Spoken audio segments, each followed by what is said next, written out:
Hey everybody, it's Joel from the Board Game Mechanics. With me, as always, is Hey guys, what is going on? It is Jason. And I just wanna thank all of you guys for listening. We know we got bumped in our time slot. We're on that Sunday 9 o'clock time slot. You could be watching the Big Ice Dragon, but we're glad you're here with us instead. So thanks for being here. And what happened that we got the 9 o'clock Sunday night time slot? That's weird. Yeah, I don't know. Our stock is falling, I think. I don't know. We made somebody mad. Yeah. It's episode 70, Jason. 70. Like that's something to think about there. That's crazy, man. I actually did some math on this. If you sat someone in a car in New York City and you started them and you had them listen from episode 1 to episode 70 and just drive until they're done listening to every episode of the Board Game Mechanics, that person would end up being very unhappy. They would be so mad. They would hate things. They would not enjoy life at all if they had to do that. So I thought you were going to say they would still be stuck in traffic. That too. They would have made it to New Jersey, maybe. Maybe. All right. Well, today we're going to talk about our favorite box art. We're going to talk about the games we've played like we always do. And Jason's got some tidbits of news, I think. So things are winding up with the news a little bit too, I think. So Jason, you better bring the heat. I'm calling your shot. So we'll see what you did here.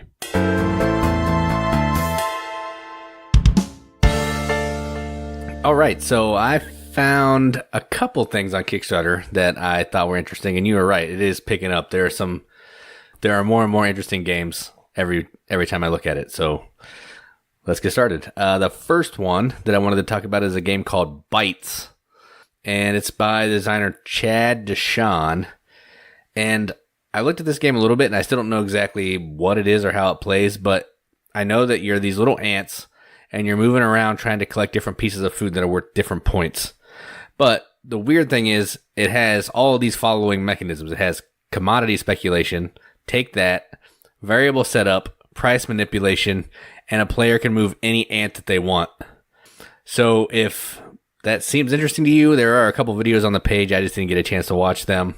And it's $24 and there are 13 days left. So maybe go check it out if it looks cool. Throw us some support.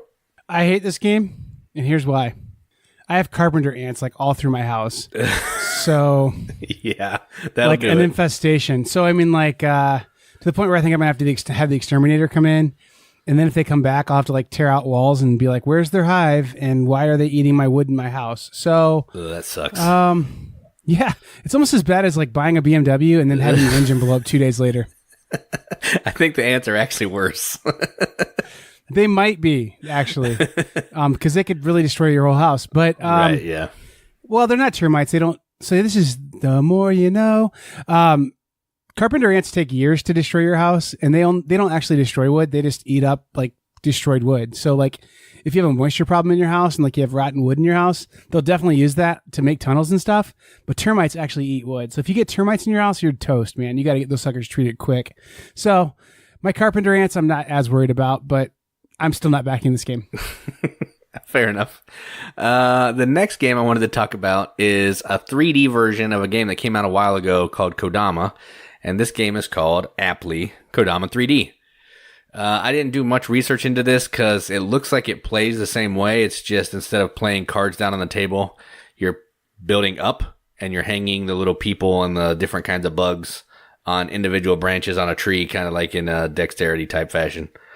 So it looks really nice. It has the same artwork as the previous game.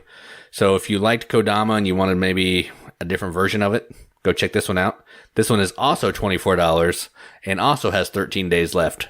So yeah, there is that. Does it have the same like wood nymph or whatever that guy is? Yeah, the little white guy thing. Yeah. Yeah, he's still there hanging out. Kodama is pretty awesome, actually. I have that one. And what I like about it is the dry erase boards and stuff that are really nice. It is pretty nice. And it's kind of hard to explain to like new gamers. So it's like a gateway game, like in like terms of like complexity and how hard it should be. But like new people just can't quite figure out how to get points and score. So it's kind of the same thing that Bunny Kingdom suffers from. Like Bunny Kingdom, whenever I play it, I'm like, hey, just play bingo. Like you're just going to put bunnies in there and try and make little groups of them. And then when time for scoring comes around, people are like, I have no idea how to score this. When you score my stuff. So I think that's my 2 cents on Kodama and Bunny Kingdom, which you didn't talk about at all. But yeah. Yeah, I probably won't back this one, but it does look cool. And I know a lot of people like this game, and I've played it a couple times, and it's okay. But yeah, it's cool. I love Avenue. I just can't handle Kodama. Right. Yeah. I think they're the same game, right? Kodama is actually... Kokoro is the Kodama version of Avenue. Right. Yeah, Kodama is a little different. Same family of games. Yes, correct. And the final game I wanted to talk about is the second expansion for Merlin, and it is called Knights of the Round Table. And what this one's going to do is it's going to give each player a couple player powers that are going to help them throughout the game. I think that's all it does, is it has 12 different knights that can come into the game to give you special powers or let you break some rules. It's $18 and it has 9 days left. It's Queen, so they said they would be delivering in August of this year. So that's cool. I believe it. They deliver stuff really fast. Oh, yeah. That means that they're already printed up, ready to go. They just want to make some money. Yeah. Pre-orders. Yep. At MSRP. Yep. That's fine. Whatever makes some money. Yeah. So I might back this one because I like Merlin a lot, and I have Arthur, and I like to have all of it. Yeah. Merlin's one that we've never gotten to play in our meetups because it's got like kind of a daunting setup, it seems. Yes. Or maybe not daunting, but like just more than you wanted to do. Yeah. It takes a while. It seems terrible based on how people describe it, but I'm sure it's actually good. Like people are like, well, it's a roll and move, but it has all the math and stuff of a Feld game. Right. That doesn't sound good. It does seem terrible, but it's really good. Like the mechanisms don't seem like they go together, but the way that they work are really good. Well, cool. Have you played Forum Trajanum yet or Trajanum yet? I have not yet. Jason. I know. It's on my agenda. I moved my shelves around and I can actually see it now, so maybe that'll help me get to play it. I'm going to be excited for you to play that one because the last game that I was like, oh, this is a good Jason game was Newton. And I think this one's going to be darn near as high on your list as Newton. Wow. I'm just going to say that right now. You want to start us off with what you played? Yep, I can do that. Tanto Cuore. Part of the reason why I played this recently is there's going to be some reviews coming out, and that's all I can talk about that right now. But essentially what this game is it's a Dominion style game, so a deck builder with risque anime art with gameplay that's a little bit better than Dominion. Actually, I think it's a lot better than Dominion because the theme kind of really does help it with what you're doing in the game, and some of the way the cards work just work a little better than Dominion. So as far as deck builders go, this is probably my favorite or second favorite one. And I have all the expansions now. You now have 3 of the games that will be coming your way here shortly. So thanks to Japanime Games for that. And you'll see more about all that later. Yeah. What are the newer expansions on this one? The newest one is Winter Romance that introduces the butlers. So now there's some male scantily clad dudes. There's Romantic Vacation, Oktoberfest, where they're like bar wenches. There's Expanding the House, which just gives you more cards. Like it's like the base set, but number 2. And then there's the regular set. Cool. So there's like maybe even a couple sets in there you didn't even know about or hadn't seen? No, I knew about them all. Did you? Yeah, I just didn't. Didn't have them all yet. Gotcha. No, well now I think you're all set, man. Yep, I'm good. I need the big box now. Yeah, that game's like coming up on 10 years old. It seems like. Yeah, it's pretty close to that, I think. Kerwink. They're not gonna listen to this podcast. We're fine. No, I think look for a lot of reviews of that game from Jason coming up, and probably a few from me even. So, Japanime Games has been awesome to us, and we're going to try and be awesome to them. So, yep, agreed. Yeah, a shout out to our guy David over there. Good, one of the better guys in board gaming, I think. I would agree totally. Cool. And I'd love to get him on the show. So maybe we'll get him on the show someday. And that'd be cool. Maybe we'll put him in a 3 Series BMW and say, you've got to drive 70 hours listening to this podcast. Who knows? Who knows? All right. Well, I'm going to talk about, let's go with Skull. Mine's called Skull and Roses. I don't know if I've talked about this one on the show or not, but I really love this game. It ends up being a lot of fun because you make yourself look really stupid sometimes. Because what happens in this game is basically you put down a coaster, and on the back side of that coaster, the face down side is either a rose or a skull. As you go around the table, it's kind of a bidding game. You put down another coaster is one choice that you have, and then you pass the bid or choice selection to the next guy at the table. Or you can say, I think I can find 2 roses. And then it starts a bidding process. And so then what happens basically is everyone bids on how many roses they can find without finding a skull. But the caveat is you have to flip your own coasters first. You also have to flip from top to bottom on everyone else's. So like there's a lot of bluffing in this game because you put a skull down and you start bidding and you're like, I hope someone takes this bid from me because if I've got to flip my own coasters, I'm toast. Like there's a skull in my pile. But then also you want to seem like you're confident enough about not having a skull in your pile that someone's like, hey, he was willing to bid. So hopefully he has no skulls in his pile. But then you do, and you like make them lose one of their coasters.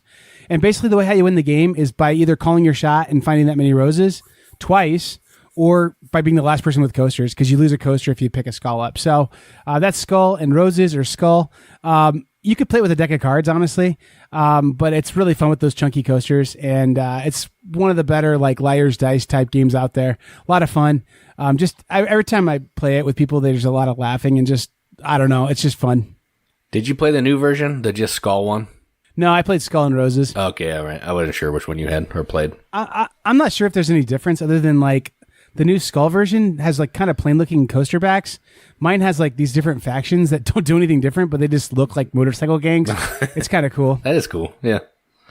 This game does seem neat. I've never played it, but it does look cool. It's fun. It's really fun, and it's super quick. Like you can play it in maybe 10 minutes, 15 minutes. So it's just a perfectly good filler. Cool.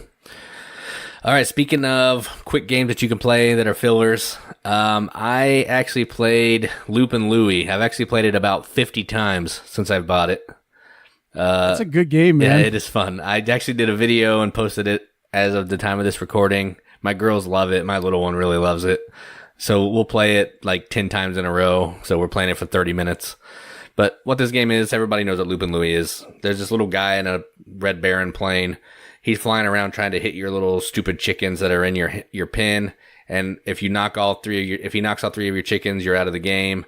And then last person standing is the winner. I don't know what the real rules are. We just play multiple games over and over. I think there's an actual way to play. Like if you keep winning, you have to start with 2 chickens or something. But that's dumb. Just play the game, have fun, and it's silly and a good time. So that's Loopin' Louie. And if you lose all your discs, you have to take a shot of hard liquor. That's how you play with your little girls, right? Yeah, my little one, man. It's not going well. She's never going to grow. That's a fun game though. I'm going to go ahead and give myself the title of board game curator because I think I've got I'm like 2 for 2 this year for board game suggestions for you. So, but this one dollar for dollar, a great buy because I bought mine on Amazon for like $7, and I think yours was on Target for like around that price. Yes, it was like $6.50 or something like that. Insane. A lot of fun for that money. Totally agree. And the new Loopin' Louie version, like I think the one that I might be totally wrong on this, but I think the old version might use C batteries, which like who has C batteries? And this one just uses double A's, which is kind of awesome. Yeah. I have Loopin' Chewy as well. But yeah, Loopin' Louie is way cooler, I think, because 4 people can play for one thing.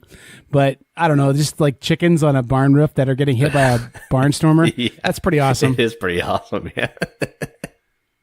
Well, Jason, I'm going to have to, we're going to spark up a debate here. Played Vinhos 2016. Really liked it. To the point where I might think 2016 might be my choice on that one now, to be honest. I mean, like, I just like how it's streamlined a little bit. I like how you don't have the punishing going to the bank thing. I like how quick the wine fair is. Just really enjoyed it. Played with some really new to gaming gamers, like guys who've played like not even like Ticket to Ride type gamers, and they were able to hang with it and play it. So I'm pretty excited that it's all Lisboa and Kanban from here. So anyway, Lisboa 2016, really liked it. In this game, you're basically moving a guy to one of 9 spots, taking the action that goes along with it to grow vineyards, make some wine that goes into your cellars. You don't have a cellar to start, but you can get a cellar to age your wine and improve your quality. And then you export the wine or sell it for money. Money is so tight this whole game. And then another big piece of engine, another part of the points engine is when you send wines to a fair and get some points there. So It's really interesting because I've seen people win this game by totally ignoring the wine fair, just exporting their best wine, which is, I think, a valid strategy. So anyway, Vinhos, not Lisboa. Yeah, that's not a valid strategy in the 2010 version. You will lose. You think? Yeah, if you don't focus on the wine fair at all, you will lose. Yeah, I don't know. I guess you might have to do something on it, but like I wouldn't mind getting, I guess it depends on your player count too, because like at 3 players, everybody gets points, you know? So it's like, just enter some junk wine in there and like you'll still get some points, you know? I don't know. Yeah. Yeah. What's the bank space on the 2016? There's 2 version? vineyard spaces. Oh, okay. I got you. Yeah, which makes it way less punishing too, because then you're not paying $1 to buy vineyards all the time. That's true. Yeah. That would be nice. The punishing does start to wear on me after a while. No, I really like the 2016, and to the point where I don't know, man. I don't know what space viticulture occupies in my game collection anymore. Like I know it's a good game, and I haven't played it in a really long time, so I might need to play it again to just remember how good it is. And they're very different mechanically, but I like Vinhos a lot better. They're totally different games. I get that, and I just need to play viticulture again to just remember how good it is, probably, because they really are. They're just completely different games. I mean, like one has spaces on a board, another one has like kind of a array that you move your guy to. You know what I mean? So I don't know. And then like the thing on viticulture that I think is really cool is that like bonus that you get for being the first one to go there that you really want to try and get, which makes your decisions a little more interesting too. So I don't know. I'm not ready to say viticulture is not going to be in my collection because like it's clearly a great game, but I think Vinhos is really good, really good. Not enough people have played it. I would say that. Yeah, I agree with you 100%. And if I could only play Vinhos by playing the 2016 version, I would play that rather than not play it at all. But you like the 2010, but yeah. The thing about it is, I think for you like that extra layer of like thinkiness and the extra layer of like tightness, and I don't care about that as much as you do. And then I really hate fiddliness, and so like to me, the wine fair feels really fiddly to me at times in the 2010. I get that. It's a little fiddly, yeah. So I don't know. I guess, you know what? We can still be buddies. We're teaching the world this right now. You can still be buddies if you don't like 2010 or 2016. You can still be buddies with each other. Truth. And I don't think it's that we don't like it. It's just we have a preference, maybe.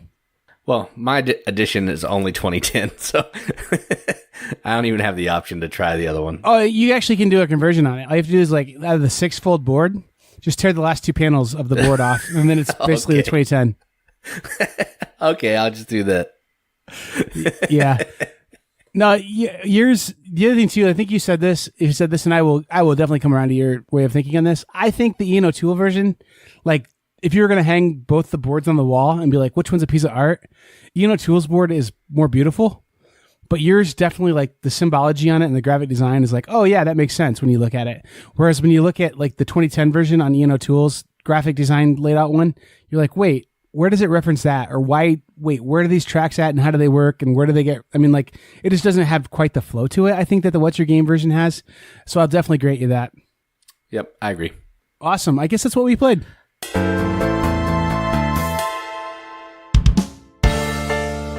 So this week, I forget, I don't know, I was looking around in my game room and I just thought I had some game boxes that looked pretty slick. So I thought, hey, what about doing favorite box art?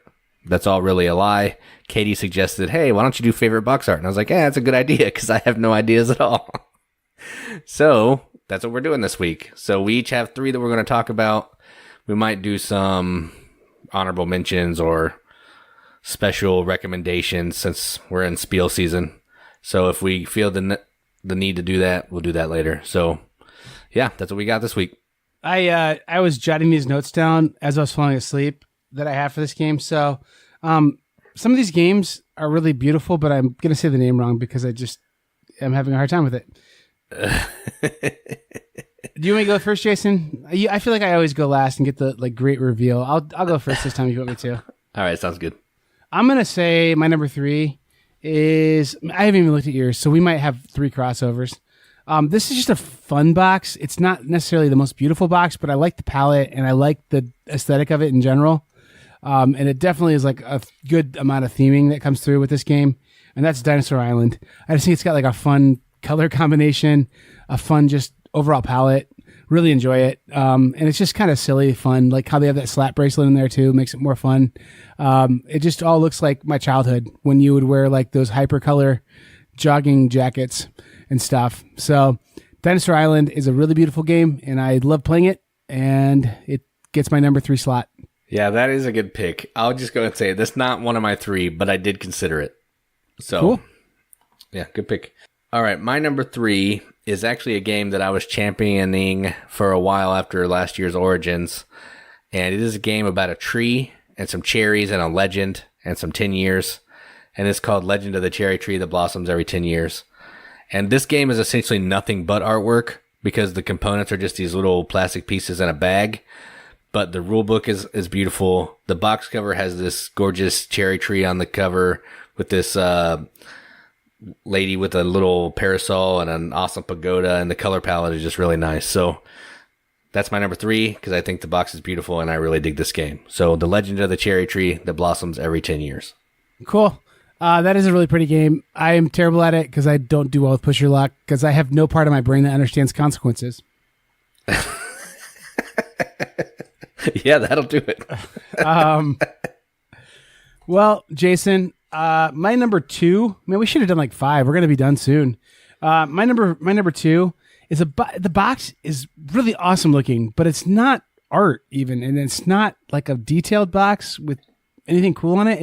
It's cool. The aesthetic of it is just cool. It's a cool font selection. It's a cool color. It's got cool, like, just ornamentation on it. And then when you open the game up, the box is one of the most cool looking, or one of the boards is one of the coolest looking boards. The characters in it are some of the coolest looking characters. Just awesome, like cool vaudevillian looking art in it. So Jason, you got to know what I'm talking about by now. The Bloody Inn. No. Good thought though. Trickerion. Yeah. The box isn't that great, but the art in the game is just awesome. So that's why I put it on here. I broke the rules. What do you know? Speaking of that, I want to add the Bloody Inn to my honorable mentions. Ooh, good work. I like that guy's art. Yeah, it is interesting. It's different. Like the art looks like the Addams Family animated series, like or something. I don't know. It's kind of cool art. That's true. Yeah, Trickerion is. I do enjoy the artwork in that game. I don't necessarily think the box is cool, but I agree with you that the artwork is really cool. I just like the cool, like the box looks like an old like Cracker Jack box or something from the era, and it's just I dig it. I really dig it. Cool. Yeah, I love that game. My number 2 is a Days of Wonder game, and it is from designer Bruno Catala and somebody else, Mark Packian, I think. And the game is called Yamatai.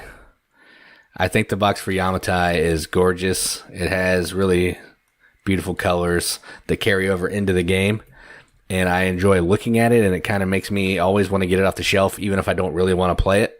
I'll look at it like, man, that game looks really good. Maybe I should play this game, and then I never do. But someday I will get it off the shelf because I like the colors, and I think the box looks amazing. So my number 2, Yamatai. Very pretty. You're right. This game's not held up with me very well, though. I don't know why. I liked it as well as Five Tribes at one point, but now I'd just rather play Five Tribes. And there's the inevitable comparison, and I'm not sure why. I guess Bruno's the designer on both, similar aesthetics. Both of them involve like kind of moving things around. I don't know. But I haven't played this game in probably close to 2 years. And it's just a really pretty game, but I don't know. I don't enjoy the game as much as I wish I did. Cool. Yeah, I may like Five Tribes better, but I still do really like this one. Well, Jason, number 1, you ready for this? I'm ready. I'm going to go with Near and Far. That's the one I'm going to pick. But Ryan Lockett's games are all really pretty, and Near and Far is my favorite. I like the cover of it, the art, the palette, everything's really great. Above and Below is really great too. Even Empires of the Void 2 is pretty great. He's got a distinct style, but I really do like Near and Far. It's just got a great set of art in it, and then the board is like a book, and there's just kind of a cool looking map for every level. So Near and Far, and then I don't know, he has just so many cool looking games. The Architects Inc. game, I think is what it's called, has got nice art in it. All of it just has really good art. So he's an amazing artist, and Near and Far is my pick for him. I think I probably honestly could have picked 2 or 3 Ryan Lockett games because I just enjoy the art so much. But this is my token pick because it's my favorite of his stuff, Near and Far. Number 1 for me. Yeah, I discussed some of his games. I've never played any, but I think the one that I like the best is the one that just came out. He didn't design it, but he just did the artwork. It's called Haven. It's a little box with like some woods and a forest on the cover. I think that game looks awesome. So I like the way that one looks a lot. Yeah, I'm with you. All right, so my number one is a game that I didn't really love the first time I played it. It's growing on me the more I play it, but you cannot deny that the box is gorgeous. The cards are amazing. The production is just off the chain. And that game is Everdell. The art on this cover is, I like it a lot. It's just this little animal with a staff looking around his little neighborhood of Everdell. You see some trees and some other little animals and critters, and it's just gorgeous. And the art on the box matches the art on the cart or the cards, which is really nice because sometimes box art is irrelevant to the rest of the game, but it all ties in this one, and I really enjoy that. So that my number one is Everdell. Awesome, and that is a really pretty game, and the production value just in general in that game is insane. So good pick. All right, so do you have any honorable mentions that you would like to discuss? A ton. Let's see if we cross over on any of these. I'm gonna say one, and you go, "Oh yeah, me too," or you can just say, "Oh, I didn't think of that one," or whatever you want to say, Jason. I'm not. Your All right, boss. You do what you want to do. One that I would guess is on your list too is Tokaido. That's a really pretty game. It's not, but yeah, it is. I do agree with you. Rajas of the Ganges. I think that game looks good. I don't think the box necessarily looks good. Evolution looks better than the game is, for sure. That's true. Arboretum, the new edition, like the cover of it's really pretty. Coimbra, I think that was on my short list. Cool box. Heaven and Ale has a good box too. It's like a stained glass looking box, but it's really cool. Photosynthesis, really pretty box. A lot of blue orange games have pretty boxes. Yamatai did make my short list. Lisboa and Vinhos, both on my short list. I like Tool's art. Ashes, Rise of the Phoenix Born, that has really nice art and throughout the whole game, but the box cover is really good as well. And then Myrmes, Myrmes, is that I think is what it's called? Yeah. It's got like a big mushroom on the front of it. Yeah, I think this is a really cool picture. So never played the game, but I just think the box looks interesting. Like I've picked that game up and been compelled by it a few times. So those are my picks, Jason, for honorable mentions. Yeah, I have a couple crossovers. I have Lisboa. I have Coimbra. I also wrote down the Bloody Inn, Celestia, because I think that box is really slick. That is. And one that I didn't write down, but I should have, and that is Takenoko, because that cute little panda is adorable. So I'm going to go ahead and type that out as well. That is true. There's a lot of good games with good box art. Raccoon Tycoon's amazing. I even like Orleans art. Like the box art on it is like a distinct style, but it's pretty good, really. Flick 'em Up has cool art on it. Azul is a pretty box. There's just a ton. Marco Polo, that's a really pretty box. Yeah. Hansa Teutonica is a really pretty box. Yeah, those those people are super well drawn. Kalis is very good. Happy Pigs. Happy Pigs has a very beautiful box. Just start looking around and naming every game that you see. Yeah. Newton, that apple, man. That apple is amazing. Oh, another one that is really actually amazing is Feudum. That's got really cool art in it. Oh, that's true. Yeah, I agree with you on that. You know what neither of us mentioned, and we're going to lose our board gaming license? What's that? Scythe. Yeah, I don't necessarily like that art style a ton. So that, I mean, I don't know. And Wingspan Way. We can't, the game of which we do not mention. My I haven't played still. My wife owns it, won't let me play her copy. I bought her like the upgraded like animal food, like bird food from Meeple Source, and it was like 3 months away from being delivered. And I was like, oh, that'll be cool. We'll play with the tokens for a while, and then it'll be kind of neat to play with this upgraded stuff. I just got a shipping notification today, and we still haven't played. That's awesome. Yeah. Yep. Yeah. At some point, like, and it would be weeks before I'd even notice. Someone's going to steal the copy of Wingspan from my house and leave a note saying, when you want your Wingspan back, let me know, but this game deserves to be played right now. And I'll understand. It'll be fine. So. Yeah. Not really. Don't do that. I'm not being literal, okay? Just leave my wingspan alone, please. That's funny. All right, Jason. Well, this is a short one. Yeah, I mean, we said what we needed to say. We did. I guess next week we'll have to do the obligatory Origins preview maybe, or maybe the week after. And we're hitting con season, so stay tuned. Anyway, I don't have anything else to say, Jason. Nope, me neither. I've been Joel, and keep gaming. And I'm Jason. Keep gaming.